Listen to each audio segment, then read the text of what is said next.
అల్లూరి సీతారామరాజు జిల్లా చింతపల్లిలో వైద్యులు వైద్య సిబ్బంది నిరసన బాటపట్టారు. కోల్కతాలో జూనియర్ డాక్టర్ హత్యను నిరసిస్తూ ర్యాలీ నిర్వహించారు. పాత బస్టాండ్ నుండి హనుమాన్ కూడలి వరకు ర్యాలీ సాగింది. బాధ్యుల్ని ఉరితీయాలి అంటూ డిమాండ్ చేశారు. ప్రాణాలు కాపాడుతున్న వైద్యులు ప్రాణాలకు రక్షణ కల్పించాలని కోరారు.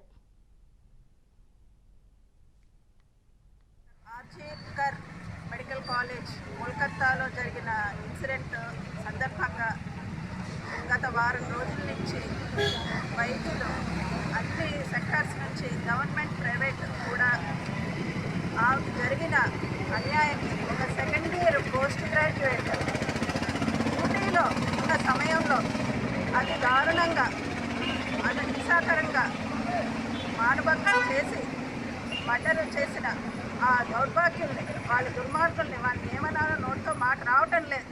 అలాంటి వాళ్ళని అందరూ మొత్తం ఎదురుగుండా న్యాయం చేసి వాళ్ళకి కళ్ళు ఎదురుగుండా ఉరిశిక్ష వేసి మళ్ళీ ఇంకొక మగాడు ఇలాంటి తప్పు కేవలం మెడికల్ స్టూడెంటే కాదు, ఏ ఆడదాని మీద కన్నెత్తి చూడటానికి భయపడేంత శిక్ష విధించాలి.